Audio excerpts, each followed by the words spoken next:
안녕하세요. 책 읽어주는 여자 에젤 강미경입니다. 하늘의 기쁜 소식을 전해주느라 진땀 빼는 천사 가브리엘, 엄상익 변호사님을 통해 만나보세요. 내가 30대 중반 대통령 직속기관에 있으면서 직접 보좌했던 장관은 매일 새벽에 출근했다. 출근하면 사무실 뒤에 있는 작은 방에 들어가 십자가 앞에서 무릎을 꿇고 기도했다. 그를 보며 배의 중심을 잡는 바닥짐처럼 인생도 신앙이 있어야 흔들리지 않는 닷체 역할을 할 수 있겠구나 하는 생각이 들었다. 그는 대통령에게 제갈공명 같은 조언자로 실질적인 권력자였다. 그는 틈틈이 짜투리 시간을 이용해 성경을 읽었다. 그는 권력을 가지고 있어도 절대 남용하지 않았다. 권력은 곤경에 빠진 사람이나 힘들어하는 사람을 도와주고 억울하게 감옥에 잡혀간 사람을 석방시킬 때 소리 없이 사용했다. 어느 날 그는 차를 타고 가다가 제과점에 들러 빵을 사와서 운전기사와 함께 나눠 먹었다. 그 후 상관은 내게 측근을 다스리는 방법을 이렇게 말해주었다. 단팥빵이나 곰보빵은 우리에게 독특한 정서가 깃든 빵이지. 운전기사는 친동생같이 가족같이 유대관계를 돈독히 해두어야 해. 보좌관도 마찬가지지. 그런 관계는 단순한 직장 고용관계가 아니야. 친밀한 인간관계로 돈독히 맺어두지 않으면 문제가 생길 수 있어. 내가 모셨던 그는 지혜로운 인물이었다. 그는 내게 이런 말도 해주었다. 권력이란 남용해야 제맛이라고들 하지만 그 결과는 비참하지. 내가 30대 말 대통령이 나를 비서관으로 차출해서 청와대로 들어갔어. 대통령이 나를 아주 총애했지. 내가 40대 초반에 대통령은 나를 정치로 나가라고 하면서 먼저 대도시 시장으로 임명하려고 했어. 우선 생각하면 대단한 출세인 셈이지. 그런데 그렇게 드러나게 성공하면 살아남기 힘들겠더라고. 그래서 사양하고 세상에 드러나지 않는 자리를 선택했지. 시대의 경류가 소용돌이치고 대통령과 측근들이 감옥 가는 모습이 정권마다 있었다. 전두환 노태우 대통령이 구속되고 김대중 김영삼 대통령은 아들과 측근들이 징역 생활을 했다. 노무현 대통령은 자살하고 이명박 박근혜 대통령과 측근들은 또 감옥행이었다. 내게 공직자의 삶을 가르쳤던 그 선배는 지금 소박하고 조용한 산자락의 집에서 평화롭고 안락한 노년을 즐기고 있다. 그 시절 또 한 사람 특이한 모습을 한 상관이 있었다. 서울대를 졸업하고 국제관계 학위를 가진 그는 자기를 드러내고 출세의 사다리를 올라가려고 혈안이 된 사람들 속에서 투명인간 같은 느낌이었다. 말없이 자기 일만 했다. 남들은 권력자에게 노예처럼 아부하고 충성하고 기름진 고기 한 조각을 얻어먹으려고 애쓸 때 그는 항상 구내식당 창가에서 혼자 조용히 식판 위에 밥과 국으로 점심을 먹었고 늘 소박한 점퍼를 입고 다니며 보호색을 가진 동물처럼 눈에 띄지 않으려고 기억되지 않으려고 노력하는 사람같이 보였다. 어느 날 오후 내가 잠시 책상 위에 성경을 올려놓고 읽을 때였다. 성경을 읽으시네요. 옆에서 조용한 목소리가 들렸다. 그였다. 평소에 별로 대화가 없던 그가 옆에 다가와 미소를 지으며 이렇게 말했다. 늘 그렇게 하세요. 절대로 인간에게 의지하지 마세요. 약한 인간을 믿으면 돌아오는 건 배신뿐입니다. 지금처럼 그렇게 하나님을 믿으세요. 그리고 하나님께 부탁하세요. 인간에게 뭘 바라면 비굴해지지만 하나님께 기도하면 당당해지고 바라는 것 이상의 좋은 것을 얻게 되지요. 그렇게 말해주는 그의 모습에서 동생을 이끄는 따뜻한 형의 모습이 느껴졌다. 권력을 둘러싼 소용돌이 같은 인간의 물결 속에서 그는 움직이지 않는 바위 같은 모습이었다. 권력 근처에 있어보면 참 여러 가지 모습이 보인다. 장군 출신이 대통령 비서관을 찾아와 구걸하듯이 벼슬자리를 사정한다.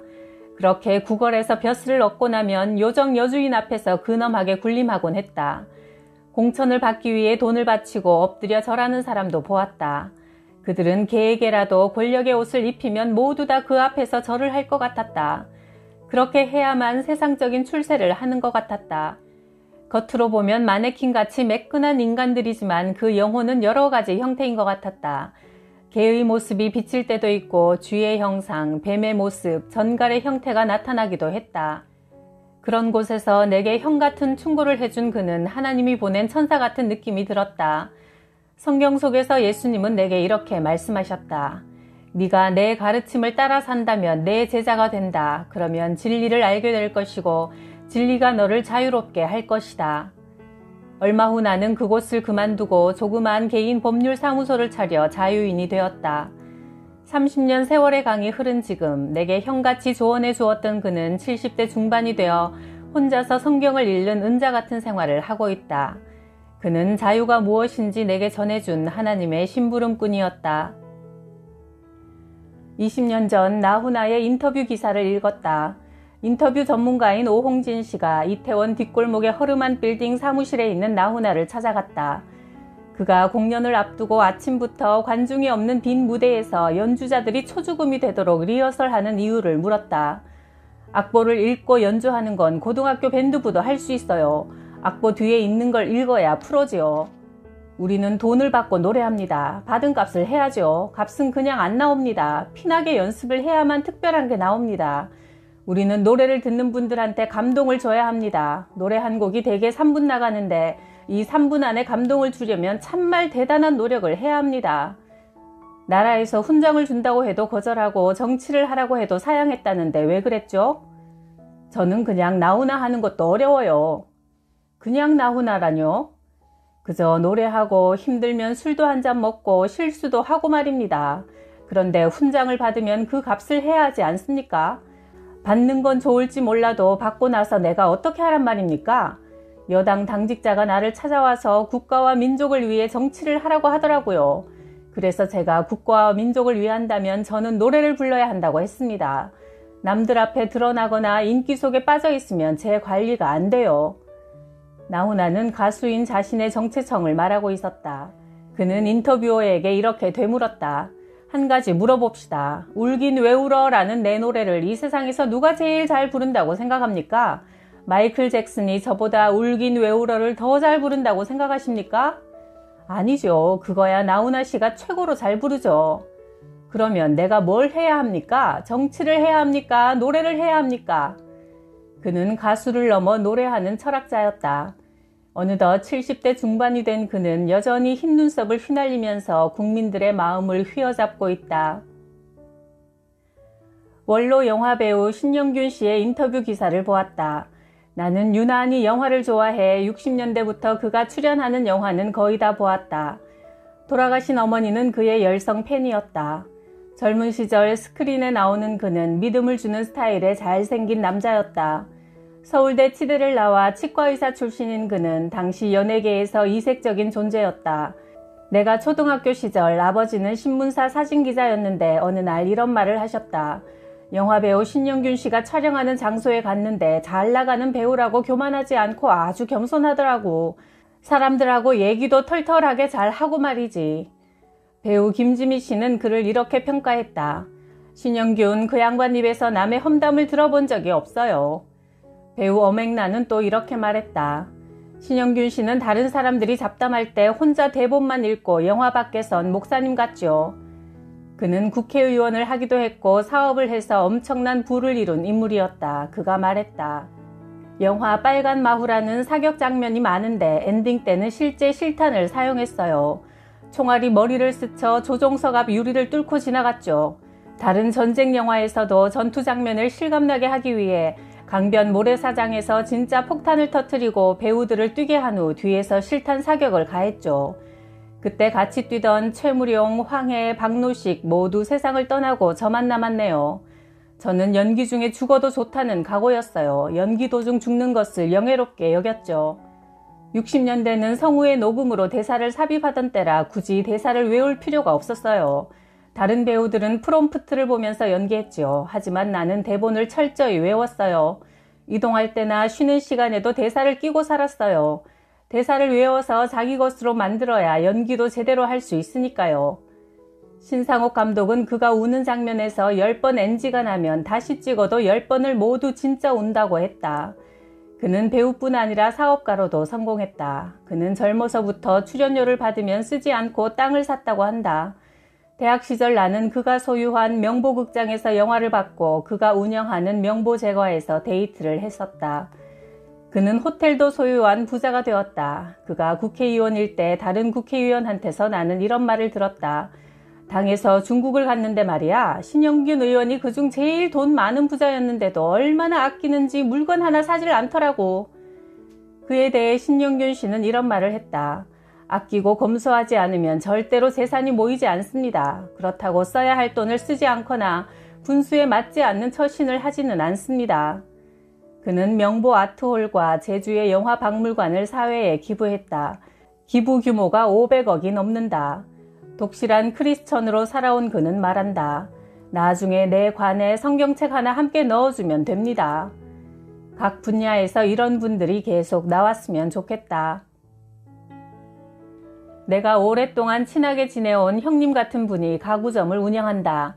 40년 넘는 역사를 가진 유명한 점포다. 97년 외환 위기 때였다. 시대의 찬바람이 가구점들을 도미노같이 쓰러뜨렸다. 하루는 부도난 옆 가게 사장이 그를 찾아와 도와달라고 사정했다. 그는 그를 측은하게 여겨 자신의 가구점 매니저 자리에 앉히고 오갈 데 없어진 그의 가족에게 아파트를 세워둬 주기도 했다. 한두 달 시간이 흐르면서 매니저의 행동이 이상해졌다. 가구 납품업체로부터 뒷돈을 받기도 하고 물품을 다른 곳으로 빼돌리는 걸 다른 직원이 목격하기도 했다. 가구 수입을 위해 해외 출장을 가서도 그곳 업체와 모종의 뒷거래 냄새를 풍겼다. 제일 수상한 것은 가구점에 그동안 영업장부를 몰래 복사하는 행위였다. 마침내 그의 각종 비리가 사장에게 알려지자 매니저는 그 가구점을 그만두게 되었다. 얼마 후 매니저가 보낸 내용 증명 우편이 사장에게 도착했다. 그동안의 탈세 내역이 적힌 협박장이었다. 쫓겨난 매니저는 거액의 돈을 요구했다. 가구점 사장이 나를 찾아와 내용 증명을 보이면서 말했다. 저는 크리스천이지만 실정법의 세율대로 세금을 내고는 도저히 가구점 운영이 불가능하다고 생각해왔어요. 탈세를 인정합니다. 그리고 이런 협박장이 온 것은 하나님이 가구점 문을 닫으라는 계시로 받아들입니다. 그의 정직성에 나는 놀랐다. 그리고 그가 협박하는 상대방을 증오하지 않고 그 사실 자체를 하나님의 메시지로 여겨 평생 천직으로 해오던 가구점을 포기할 수 있는 믿음에 놀랐다. 협박범이 나를 여러 번 찾아왔다. 배신을 감추려는 그는 교활한 입술로 다른 직원들의 모략으로 자신이 처량한 처지에 놓인 것처럼 슬픈 연기를 하며 내게 은근히 거액을 제시했다. 나는 그의 속에 들어있는 악령을 느꼈다. 나는 공갈범의 제의를 단호하게 거부했고 그가 고발했다. 수사가 시작됐다. 수사기관은 가구점 사장의 탈세를 낱낱이 밝혀가고 있었다. 제가 탈세해 왔던 게 맞습니다. 처벌을 받겠습니다. 그리고 가구점 문도 닫겠습니다. 사장은 담담하게 말했다. 절벽 같은 현실에서 더 이상 어찌할 수 없는 상황이었다. 세계 역사는 어느 면에서 보면 권력과 국민들 사이에 세금을 둘러싼 저항의 역사였다. 봉건 시대는 무거운 세금을 내지 못해 논밭을 버리고 산으로 도망가기도 하고 조직을 이루어 저항하기도 했다. 얼마 전 국회의원 친구로부터 이런 얘기를 들었다. 국회의원을 하니까 몰래 세금을 확 줄일 수 있는 특권이 있더라고. 그래서 국회의원 하는 사람도 있어. 재벌 회장인 모 씨는 지금 5번이나 국회의원을 하고 있잖아. 예를 들어 500억 세금이 나오는데 국회의원이 되면 세금을 100억으로 줄일 수 있다면 선거 비용을 빼고도 이익이 남는 거잖아. 그러니까 금배지를 계속 달고 있는 거야. 그런 사람에게 왜 표를 찍어주는지 정말 알 수가 없어. 국회의원직은 자기 재산을 지키기 위한 울타리인 것 같았다. 대기업의 고용 변호사들 업무 중에는 법을 악용해서 세금 안 낼 궁리를 하는 경우가 많다. 탈법을 눈 감게 하려고 뒤에서 뇌물이 많이 오가기도 한다. 나는 20년이나 옆에서 지켜본 성실한 가구점 사장이 무너져 내려야 한다는 게 안타까웠다. 그때 이해할 수 없는 기적이 일어났다. 세무서에 거액 추징이 없었다. 법원에 처벌도 없었다. 오히려 그동안 가구거리 점포 중 최고의 납세 실적이 드러났다. IMF의 태풍 속에서 그 가구점만 살아남았다. 그 후에도 20년이 넘게 그 가구점은 지금까지 잘 운영되고 있다. 머리에 하얗게 눈이 내린 80 노인이 된 가구점 사장은 지금도 그 가구점 구석방에 앉아서 손님을 기다리며 성경을 읽고 있다. 그가 내게 언젠가 이런 얘기를 한 적이 있다. 사업이 곤란해서 술을 먹고 방탕한 적이 있었어요. 그런데 하루는 괴로운 마음에 새벽에 성경을 펼쳐들었는데 그때 이상한 현상이 벌어졌어요. 그 안에 있는 글자들이 개미처럼 살아서 움직이는 거예요. 너무나 놀랐어요. 표현하지 못할 어떤 감동이 밀려와서 울면서 아버지한테 전화를 걸었지요. 아버지는 장로님이었거든요. 아버지는 내게 성령이 임한 거라고 말씀하시더라고요. 나도 지난 30년간 매일 성경을 읽어왔는데 성경이란 단순한 책이 아닌 것 같다. 그 안에 어떤 신비한 기운이 있어 그걸 펼쳐 마음으로 받아들이는 순간 하나님의 영이 내 안으로 스며들어 오시는 것이다. 성령이 인간의 영혼에 들어가면 사람들이 근본적으로 새로운 존재로 변화한다는 것이 기독교의 본질이다. 불교나 다른 종교의 수도 생활은 인간이 절대자에게 가기 위해 스스로 만들어가는 길이지만 성령은 하나님이 인간을 구원하시기 위해 보내신 방법이다. 성령이 독수리 날개같이 인간의 영혼을 태우고 하늘로 올라가게 한다. 70년을 살아보니 인간은 성령 아니면 악령의 지배를 받는 존재인 것 같다. 성경은 성령의 9가지 열매를 제시하고 있다. 그걸 얻은 자가 최고의 부자요 최상의 행복자라 믿는다. 예수께서 말씀하셨다. 누구든지 물과 성령으로 새로 나지 않으면 하나님 나라에 들어갈 수 없다. 요한복음 3장 5절 말씀. 70년대 말 나는 군 법무관 시험을 보고 훈련을 받기 위해 광주 보병학교에 입소했다. 그곳에는 2종류의 그룹이 합류해 함께 훈련을 받았다. 한 부류는 나같이 고시에 도전하다가 실패하고 차선책으로 법무장교 시험을 보고 들어온 사람들로 10년이라는 기나긴 기간 복무해야 했다. 다른 한 부류는 고시에 합격하고 짧은 군복무를 위해 입대한 사람으로 제대하면 판사나 검사로 인관되고 시간만 흐르면 앞날이 보장되는 사람들이었다. 고시에 합격하지 못한 내 경우는 상대적으로 위축되고 잘나가는 사람들에 대한 시기심이 있었다. 그런 시기심은 실속 없는 건방짐으로 표출되기도 했다. 그러나 우리 중에 독특한 겸손을 지닌 사람이 있었다. 지방대를 나온 그는 얼굴도 미남이 아니고 덩치도 작은 편이었다. 그는 누구에게나 먼저 다가가 자신을 낮추면서 공손하게 상대방의 훌륭한 점을 칭찬하고 인정했다. 그러나 나는 건방졌다. 계급이 높은 사람을 만나도 나는 나다, 너는 누구냐 하는 식으로 대해 적을 느려갔다. 그 친구는 달랐다. 사병에게까지 겸손하고 살갑게 대해주었다. 세월이 흘렀다. 동기생 중에서 그가 제일 먼저 장군이 됐다. 얼마 후 그의 장군 계급장에는 별 하나가 더 붙었다. 장군이 되어도 그의 태도는 예전과 다름이 없었다. 검은 장군차를 타고 어깨에 번쩍거리는 계급장을 달고 으쓱거릴 만도 한데 그는 그렇게 하지 않았다. 실패한 동기생들을 보아도 항상 온유하고 겸손하게 대했다. 그가 군 복무를 마치고 국제형사재판관이 됐다. 세계 각국에서 유능한 판사들이 차출되어 근무하는 곳이다. 10년 후 그는 60대 중반이 되어 임기를 마치고 귀국했다. 그리고 얼마 후 다시 국제형사재판관으로 추천되어 유럽으로 갔다. 국제형사재판소의 재판관들이 그를 좋아해서 다시 재판관으로 모신 것이다. 70고개에 다다른 그는 아직도 열성적으로 일하고 있다. 40년 전 함께 군부대에서 훈련받던 사람들은 전부 일선에서 물러나 뒷방 늙은이가 되어 있다. 한 번은 그의 입에서 나 같은 놈이 성공한 것은 내가 잘나서가 아니라 모두 하나님 은혜입니다 하는 소리를 들은 적이 있다. 그의 성공의 비결인 것이다. 그는 철저히 하나님 앞에서나 사람 앞에서나 겸손했다. 위선적 겸손이나 처세의 겸손이 아니었다. 나는 그의 성공을 보면서 세상을 이기는 가장 무서운 힘이 겸손이라는 것을 뒤늦게 깨달았다. 나는 동기생인 그의 앞에 마음의 무릎을 꿇는다. 성경 속의 예수님은 수건을 허리에 동여매고 대야에 물을 떠서 제자들의 먼지 묻은 발을 하나하나 씻어주고 말씀하셨다. 너희가 주님, 선생님 하고 부르던 내가 너희의 발을 씻어주었다.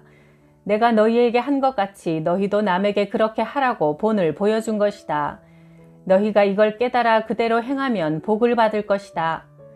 세상을 이기는 최고의 지혜가 겸손이라고 예수님께서 제자들에게 몸소 행동으로 알려주신 것이다.